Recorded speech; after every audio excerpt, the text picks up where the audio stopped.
Now, how on earth am I in the middle of nowhere and I'm picking up someone's radio? I have no idea. However, I'm not going to be staying to find out because I don't like creepy stuff. I like watching horror movies though, but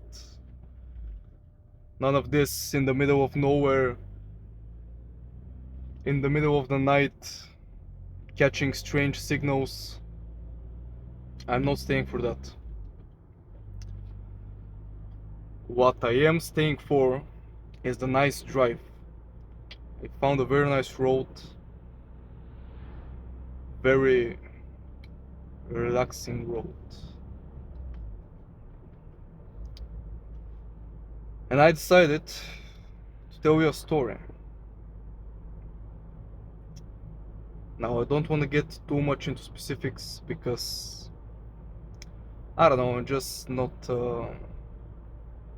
I don't feel so comfortable yet getting into specifics. But the story is about anticipation and searching. Now, you can search a whole lot of things and you can anticipate many things.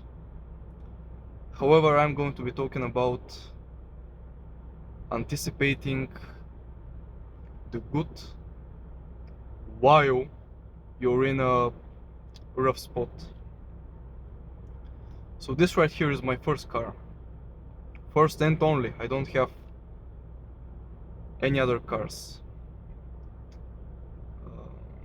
And I decided that I want this one exactly. Well, not exactly this car, but this model. Like, I knew which car I wanted to buy. So of course, me and my father, we were browsing through all types of websites that were reselling second-hand used cars, old cars. And we found some nice offers. It was crazy.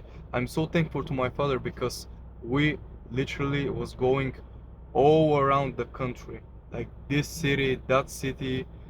Throughout the week, not so much, but on the weekends, I was talking on the phone, talking with the people, seeing what's good, what's not. I was also talking to my father because if he wasn't if he didn't like the car on the pictures, then obviously we were not going to go and see it. So we were going all abroad the country with his car or with a train.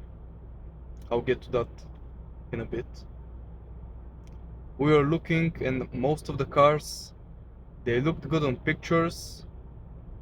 Even some, they looked good when we went there. But there was always something. I remember one of them, it was light blue. It was a nice color. However, the roof wasn't working. And we tried bartering. The people didn't really want to go down on the price. And I was like, why would I buy a convertible if the roof isn't working? So anyway, we passed on that offer. We passed on many offers. There was one I remember with the engine having some serious problems. The water was boiling hot just from running idle. It was spraying everywhere. The guy was like, he was a typical middle-aged trying to take your money guy, with the slick back hair, sunglasses, the whole ordeal. He was like, oh, it's fine. We were like, no, man. Like, Jesus, I can't say the word. Okay, I'm no car mechanic, but this is not okay. So we found this one on the other side of the country. Well, not on the other, like we were in the middle. This is on the other side, near to the sea. We were like, let's go. By the way, when I'm talking, I drive much slowly. I don't know why. I guess it's better. But yeah, we like this one a lot. And just by talking to the guy on the phone, like, I had a nice feeling about the guy, you know. He didn't feel like he was trying to get rid of the car quickly. We had also some people cancel on us. There was this one girl, one family, and I was talking to the mother, I believe, which on 2 days before meeting said, you know what, the car, it's too sentimental. Uh, you know, there was some crying involved. We don't want to sell it. And I was like, okay, it's up to you. So here we are. We liked this one car, and we said to the guy, look, if everything's fine, like at this point, I just wanted a car so bad, my judgment was clouded. Everything was going smooth. I said to him, if everything is just the same as it is on the pictures and everything is fine as you say, we're going to be buying it. So we decided, let's not go with two cars, with his car and then buy it in two cars. Let's go with the train and then come back home with the car. If it's fine, if it's not, then we'll get the train as well on coming back. So we go. Everything is great. You know, my father and I, we're close, but we don't share that many memories because, you know, life happens. When I was younger, my parents divorced and I didn't spend that much time with him.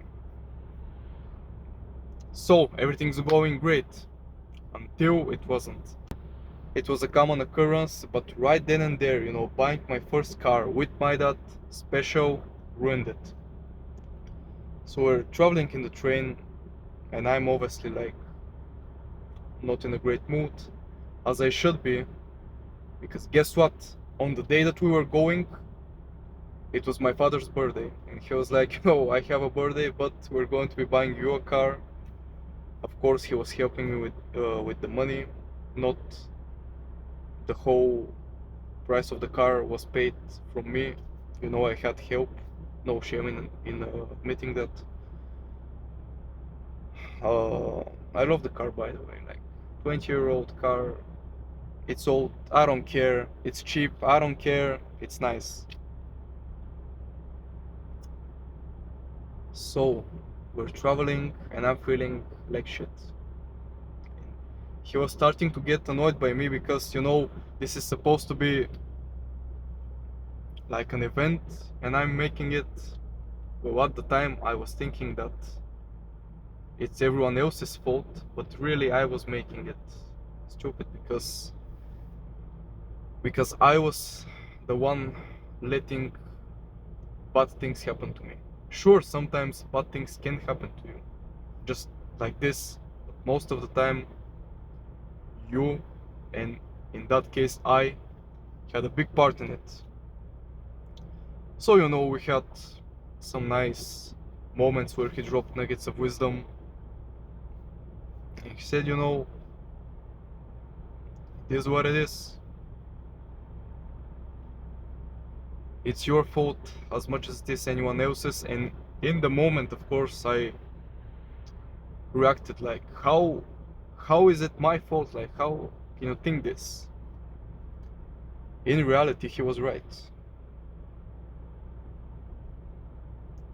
So the key takeaway is, throughout the whole trip, which lasted 1.5 days, well, no, it was the whole night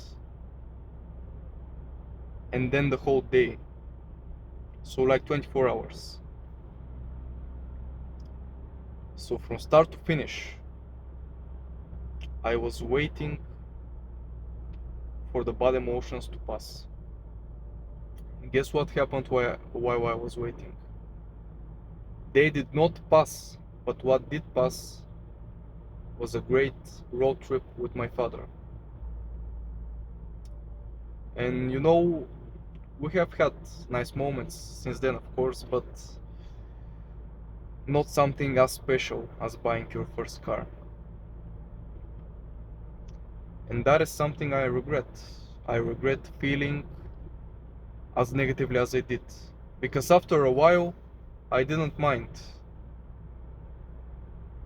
And the question to ask is, do I really have to act in such an extreme way? And the answer is most likely no. So, how does this tie to the topic of anticipation? Well, don't anticipate something that much to the point where everything else, everything else just passes you. And at the end, after so much anticipation, you still don't reach the state that you wanted. If you find in a situation that you can't change and the only way out is to just wait it out, then at least make sure that while you're waiting, you have a pleasant time, because what else are you going to do? If you're going to be waiting, make it a pleasant wait. Well, obviously, you can't turn anger into something pleasant, but at least make it more manageable. And think yourself, while I'm waiting for this thing to pass, because it will surely pass, it will not haunt me to the end of my life. Am I missing out on something that is much more special? No. So hopefully you found some wisdom in what I'm saying. I would love to hear similar stories if you have. And you'll be hearing more from me in the near future.